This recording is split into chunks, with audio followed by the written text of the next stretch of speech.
love shoutout sa ating lahat, team kababayan, ating mga team Ruel Lipat, sa puso, shoutout po.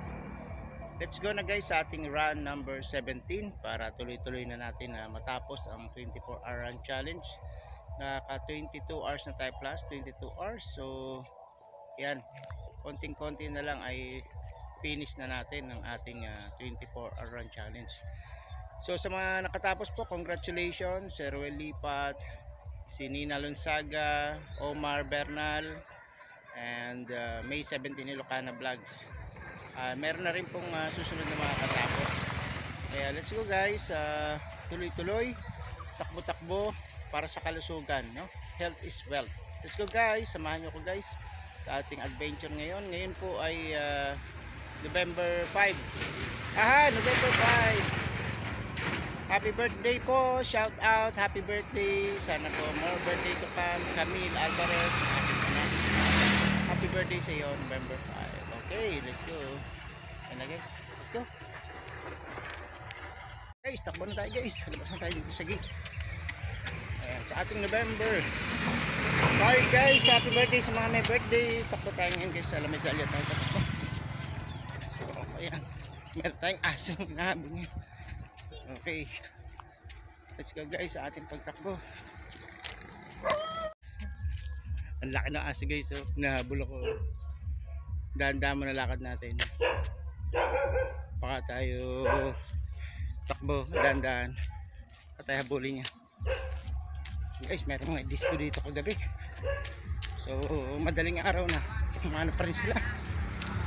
Papatugtog pa. So, hindi sila nagpatulog ng mga kapitbahay. Biruin mo guys, nag-start ng alas 5 ng hapon. Meron pa na sayaw. May nagsasayawan pala. Mag-alas 6 umaga na. Ang disco, tuloy-tuloy pa din. Lumalagabog pa rin boys.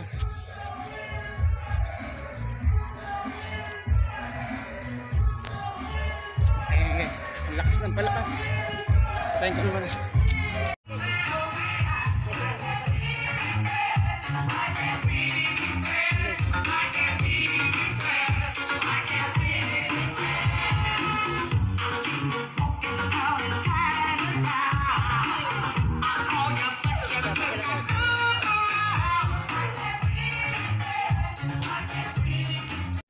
Kinakapos na tayo guys ng hininga. Hindi tayo nakapagbaon ng tubig, kaya dito tayo guys iinom sa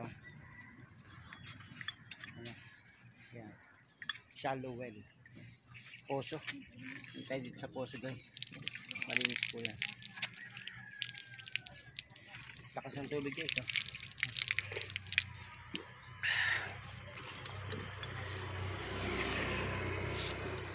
Ayun, solve tayo guys kapag yung ating uhaw na nawala, nabawasan. Okay, diretso ng takbo na tayo guys. Nasa 30 minutes yung nagtatakbo natin at kinapos tayo ng tubig. Meron pang next stop, yung mga free flowing guys na tubig, tuloy-tuloy na umaagos, malilinis po yun. Kinukuha na ng inumin ng mga kababayan natin dito sa Baaw. So ngayon guys, nandito tayo sa La Medalla, isa pong barangay dito yan sa Baaw, Camarines Sur. Katabi lang po yan ang Salvacion. So let's go guys. Medyo walking muna para makabawi tayo sa ating hingal. Then takbo na ulit tayo. Okay. So plano natin ngayon guys, makaisang oras ulit para 23 hours na. Isang oras na lang tapos na. Matatapos na natin guys. So this week kaya na natin ito tapusin. Itong linggo na ito po, tapos ko na yun.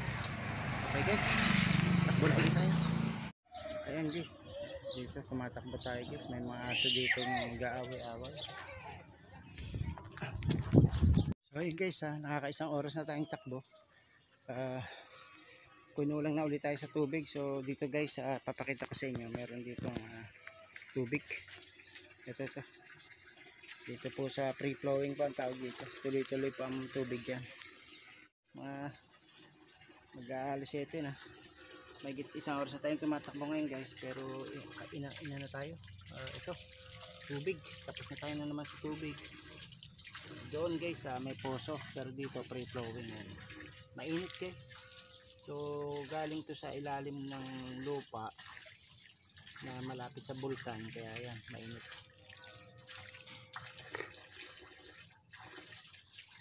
Yan guys, binasalang natin yung ating minom din tayong konti para ano natin yung ating uhaw.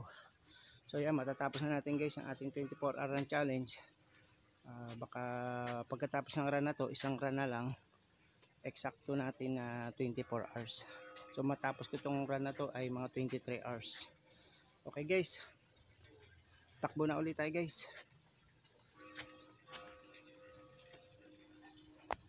So guys, ayan nasa run tayo, run 17 po guys, 17 ng ating 24-hour run challenge. Dito na tayo guys sa may intersection.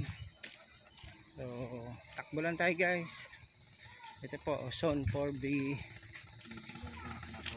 Meron tayo ditong dito tayo magpapahinga ng konti guys sa maiwas na o maluwag na taniman para kita natin po ang ating kababayan si Tatay Rafael, mahusay niyang pagtatanim ng sari-sari.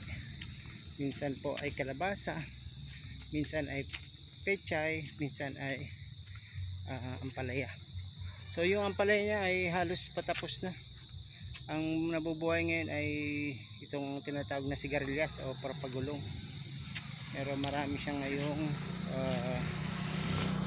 talong. Ayan, talong ngayon guys ang kanyang pinasisibol. Pero marami pa rin mga pwedeng i-harvest na pechay. Hindi say 70 years old na higit na yan si Lolo. Na picture na natin ito dati sa ating isang vlog, si Lolo Rafael. Sobrang sipag guys. Ito ay hindi niya lote, siya po ay tenant lang dito.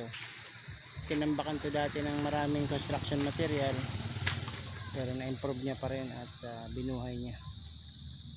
Yan mga talong ngayon guys, isang malawak ngayon na taniman ng talong itong kanyang tanim. So guys, tuloy-tuloy lang tayo. Sa bandang dulo naman ay may mga kamuting kahoy, meron ding papaya. Ayun guys, yung mga napupulot niya na graba, ipunin niya sa isang location para yung kanyang pagtanim, pag-cultivate ay tuloy-tuloy buhay lang. So ngayon ay pahinga muna tayo dito sa Dali. Tapat po ito ng evacuation center. Dito tayo magpahinga ng konti. So ang ating balance na lang po sa 24-hour run challenge ay nasa 1 hour na lang, a fraction of an hour. Kaya isang takbo na lang ay matatapos na natin ang ating 24-hour run challenge. Baka tayo po ang maging ikalima na nakatapos. Baka po kasi may si Sir Well, si Ma'am Nina, si Omar Bernal, si May 17 Ilocana Vlogs, apat, and ako po yung magiging panlima. So ito guys yung ating evacuation center na ginawa po siyang school building na. Meron na po diyang tinuturoan na grade 7 itong lugar na to. So yun guys, so tuloy-tuloy lang tayo sa pagtakbo guys. So sa pagtakbo kasi guys ay naan natin ang ating kalusugan, yung exercise, diba? Kaysa tayo po ay puro lang upo, nag-TV, kain, kailangan po natin katawan ay na-exercise. Yan. So tuloy lang. Ito po pag natapos natin ang ating pag 24-hour challenge ay tuloy pa rin po ang pagtakbo natin. Ayan. Kasi nga nakakatulong po yan sa ating good health. Okay, so yan po guys, ito po ang ating run number 17. Shoutout sa ating mga nanonood dyan, Team Kapuso, Team Ruel Lipat, at sa ating mga kababayan. So good morning guys. So nakatapos na tayo sa ating run number 17. kumuha tayo ng magandang ilaw. So run number 17, Just Kalas. Tapos na po sa ating mga kababayan, Team Ruel Lipat, shoutout. Ang akin pong running time ay 1 hour 40 minutes. So possibly konti na lang tapos na. Kukwentahin ko na lang, baka fraction of an hour na lang po ang ating balanse. So yan po, tsaka meron po tayong 7.4 miles. Yan, mga ganyan po. So salamat guys sa panonood nyo. Shoutout sa ating mga ka-team. May bad news po tayo dun sa ating tinutulungan na si Ate Anita, na yun po ilakad na lakad sa highway. Kagabi po ng sa highway ay nasagasaan siya. Hindi naman po siya namatay, pero delikado po yung kanyang paa. Yung kaliwa po niyang paa ay naputol. So nakakaawa, no guys. So pag ganun po may aning-aning na po si Lola Anita, eh talagang sana ay sa bahay lang siya. So siya po ay gala ng gala pa rin. Kaya yun, nasagasaan. Sana po ay panagutan naman ng nakasagasa. Yun guys, so shoutout sa inyo lahat, Team Ruel Lipat, G Franco Vlog, April Love Official, Percy Love Official, Percy Official Channel, si Geraldo Medoranda, G Franco Vlog, Darren Dobson, May 17 Ilocana Vlog, yan, makasipag siya mag live. Si Sir Ruel Lipat guys, may everyday live 7:15 AM at may Sunday po siya na live. Meron po 7 AM at 9 AM. Ayan. Shoutout po sa inyo, si Mar Beranya sa Team Ruel Lipat, at si sino pa nakalimutan ko, Len 88 Vlogs. Okay, so yan po, tapos na po. Kung hindi pa kayo nakasubscribe sa aking channel, please subscribe and share para po marami pa tayong matulungan.